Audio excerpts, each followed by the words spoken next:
ಪಹಲ್ಗಾಮ್ನಲ್ಲಿ ಇತ್ತೀಚೆಗೆ ನಡೆದ ಭಯೋತ್ಪಾದಕ ದಾಳಿಯ ಕುರಿತಾಗಿ ಅನೇಕ ಆಧ್ಯಾತ್ಮಿಕ ನಾಯಕರು ಖಂಡನಾತ್ಮಕ ಪ್ರತಿಕ್ರಿಯೆಗಳನ್ನು ನೀಡಿದ್ದಾರೆ. ಯಾರ್ಯಾರು ಏನೇನು ಹೇಳಿದರು ಅಂತ ಸಂಕ್ಷಿಪ್ತವಾಗಿ ನೋಡೋಣ. ಭಯೋತ್ಪಾದನೆಯ ವಿರುದ್ಧ ಕೇವಲ ಖಂಡನೆ ಮಾತ್ರ ಸಾಕಾಗುವುದಿಲ್ಲ, ಜಾಗತಿಕ ಕ್ರಮ ಕೈಗೊಳ್ಳಬೇಕೆಂದು ಆಧ್ಯಾತ್ಮಿಕ ನಾಯಕ ಶ್ರೀ ಶ್ರೀ ರವಿಶಂಕರ್ ಗುರೂಜಿ ಒತ್ತಾಯಿಸಿದ್ದಾರೆ. ಭಯೋತ್ಪಾದಕ ಮನಸ್ಥಿತಿಯಲ್ಲಿ ಮುಳುಗಿರುವ ಈ ಜನರನ್ನು ಮೂಲೆಗುಂಪು ಮಾಡಲು ಎಲ್ಲರೂ ಒಗ್ಗೂಡಬೇಕು.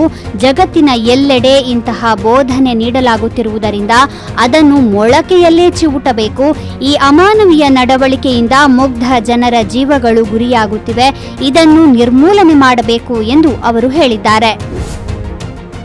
ಪಹಲ್ಗಾಮ್ ಭಯೋತ್ಪಾದಕ ದಾಳಿಯ ಬಗ್ಗೆ ಬಾಬಾ ರಾಮದೇವ್ ಕೂಡ ಪ್ರತಿಕ್ರಿಯಿಸಿದ್ದಾರೆ. ಈ ಘಟನೆಯ ಬಗ್ಗೆ ದುಃಖ ವ್ಯಕ್ತಪಡಿಸಿ ಅವರು ಅನೇಕ ಹೇಳಿಕೆಗಳನ್ನು ನೀಡಿದ್ದಾರೆ. ಪಹಲ್ಗಾಮ್ ಘಟನೆಯು ಕೇವಲ ಹಿಂದೂಗಳನ್ನು ಗುರಿಯಾಗಿಸಿಕೊಂಡು ನಡೆಸಲಾದ ಘಟನೆಯಲ್ಲ, ಬದಲಿಗೆ ಜಮ್ಮು ಮತ್ತು ಕಾಶ್ಮೀರದಿಂದ ಭಾರತದ ಪ್ರತಿಯೊಂದು ಬೀದಿ ಮತ್ತು ಪ್ರದೇಶದಲ್ಲಿ ಒಟ್ಟಿಗೆ ವಾಸಿಸುವ ಹಿಂದೂಗಳು ಮತ್ತು ಮುಸ್ಲಿಮರ ನಡುವೆ ದ್ವೇಷವನ್ನು ಸೃಷ್ಟಿಸುವುದು ಭಯೋತ್ಪಾದಕರ ಉದ್ದೇಶವಾಗಿದೆ. ಭಯೋತ್ಪಾದಕರು ಇಂತಹ ರಕ್ತಪಾತವನ್ನು ಉಂಟುಮಾಡುವ ಮೂಲಕ ದೇಶದಲ್ಲಿ ಅಂತರ್ಯುದ್ಧವನ್ನು ಸೃಷ್ಟಿಸಲು ಬಯಸುತ್ತಾರೆ ಎಂದು ಅವರು ಅಭಿಪ್ರಾಯಪಟ್ಟಿದ್ದಾರೆ. ಜನಪ್ರಿಯ ಆಧ್ಯಾತ್ಮಿಕ ನಾಯಕ ಮತ್ತು ಈಶಾ ಫೌಂಡೇಶನ್ನ ಸಂಸ್ಥಾಪಕ ಸದ್ಗುರು ಜಗ್ಗಿ ವಾಸುದೇವ್ ಅವರು ಜಮ್ಮು ಮತ್ತು ಕಾಶ್ಮೀರದ ಪಹಲ್ಗಾಮ್ನಲ್ಲಿ ನಡೆದ ಭೀಕರ ಭಯೋತ್ಪಾದಕ ದಾಳಿಯನ್ನು ತೀವ್ರವಾಗಿ ಖಂಡಿಸಿದರು ಮತ್ತು ಅಂತಹ ಹಿಂಸಾಚಾರದ ದುಷ್ಕರ್ಮಿಗಳ ವಿರುದ್ಧ ಕಠಿಣ ಮತ್ತು ದೃಢ ನಿಲುವನ್ನು ತೆಗೆದುಕೊಳ್ಳಬೇಕೆಂದು ಪ್ರತಿಪಾದಿಸಿದರು. ಭಯೋತ್ಪಾದನೆಯ ಗುರಿ ಯುದ್ಧವಲ್ಲ, ಬದಲಾಗಿ ಭಯದಿಂದ ಸಮಾಜವನ್ನು ಅಶಕ್ತಗೊಳಿಸುವುದು, ಭಯವನ್ನು ಹುಟ್ಟುಹಾಕುವುದು, ಸಮಾಜವನ್ನು ಧ್ರುವೀಕರಿಸುವುದು, ರಾಷ್ಟ್ರದ ಆರ್ಥಿಕ ಅಭಿವೃದ್ಧಿಯನ್ನು ಅಡ್ಡಿಪಡಿಸುವುದು ಮತ್ತು ಎಲ್ಲ ಹಂತಗಳಲ್ಲಿ ಕಾನೂನು ಬಾಹಿರತೆಯನ್ನು ಖಚಿತಪಡಿಸುವುದು ಗುರಿಯಾಗಿದೆ ಎಂದು ಅವರು ಹೇಳಿದ್ದಾರೆ. ಪಹಲ್ಗಾಮ್ ಭಯೋತ್ಪಾದಕ ದಾಳಿಯ ಕುರಿತು ಕಾಂಗ್ರೆಸ್ನ ಮಾಜಿ ನಾಯಕ ಆಚಾರ್ಯ ಪ್ರಮೋದ್ ಕೃಷ್ಣಂ, ಇದನ್ನು ಮಾಡಿದವರ ವಿರುದ್ಧ ನಿರ್ಣಾಯಕ ಯುದ್ಧವನ್ನು ನಡೆಸುವ ಸಮಯವಿದು. ಇದು ಮಾನವೀಯತೆಯ ವಿರುದ್ಧದ ಕೃತ್ಯ. ಇದು ಕಾಶ್ಮೀರದ ಗುರುತಿನ ಮೇಲಿನ ದಾಳಿ. ಭಾರತವು ಪಾಕಿಸ್ತಾನ ಆಕ್ರಮಿತ ಕಾಶ್ಮೀರವನ್ನು ತೆಗೆದುಕೊಳ್ಳುವ ಸಮಯ ಬಂದಿದೆ. ಇಡೀ ಜಗತ್ತು ಇಂದು ಭಾರತದ ಜೊತೆ ನಿಂತಿದೆ ಎಂದು ಹೇಳಿದ್ದಾರೆ. ವೃಂದಾವನದ ಪ್ರಸಿದ್ಧ ಹರಿಕಥಾ ವಾಚಕ ಮತ್ತು ಗಾಯಕ ಇಂದ್ರೇಶ್ ಉಪಾಧ್ಯಾಯ ಅವರು ಈ ಘಟನೆಯ ಬಗ್ಗೆ ತಮ್ಮ ಅಸಮಾಧಾನವನ್ನು ವ್ಯಕ್ತಪಡಿಸಿ ಸಾಮಾಜಿಕ ಮಾಧ್ಯಮದ ಮೂಲಕ ತಮ್ಮ ಸಂದೇಶವನ್ನು ನೀಡಿದ್ದಾರೆ. ಕಾಶ್ಮೀರದ ಪಹಲ್ಗಾಮ್ನಲ್ಲಿ ನಡೆದ ಭಯೋತ್ಪಾದಕ ದಾಳಿ ಖಂಡನೀಯ. ಈ ವಿಷಯಗಳ ಬಗ್ಗೆ ಹೇಳುವುದು ಅಥವಾ ಪ್ರತಿಕ್ರಿಯಿಸುವುದು ನೋವಿನ ಸಂಗತಿ.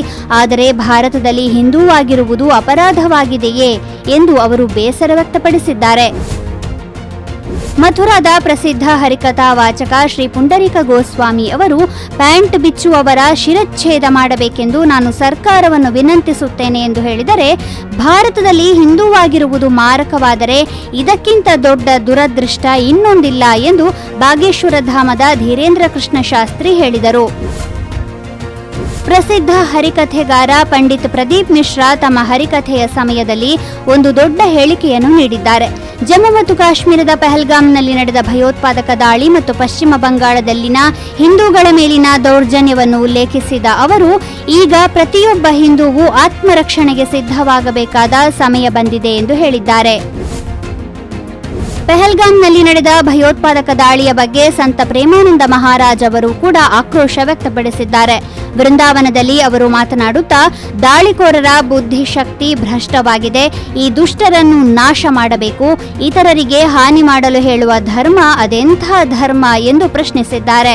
ಇಷ್ಟೇ ಅಲ್ಲದೆ ಪಹಲ್ಗಾಮ್ ದಾಳಿಯಿಂದ ಕೋಪಗೊಂಡ ಸಾಧುಗಳು ಮತ್ತು ಸಂತರು ಉಜ್ಜಯಿನಿಯಲ್ಲಿ ಸೇರಿ ಕೈಯಲ್ಲಿ ಕತ್ತಿ ಹಿಡಿದು ಪ್ರತಿಭಟನೆ ನಡೆಸಿ ಸರ್ಕಾರ ಅನುಮತಿಸಿದರೆ ನಾಗಾ ಸಾಧುಗಳ ಸೈನ್ಯ ಸಿದ್ಧವಾಗಿದೆ ಎಂದು ತಮ್ಮ ಆಕ್ರೋಶ ವ್ಯಕ್ತಪಡಿಸಿದರು.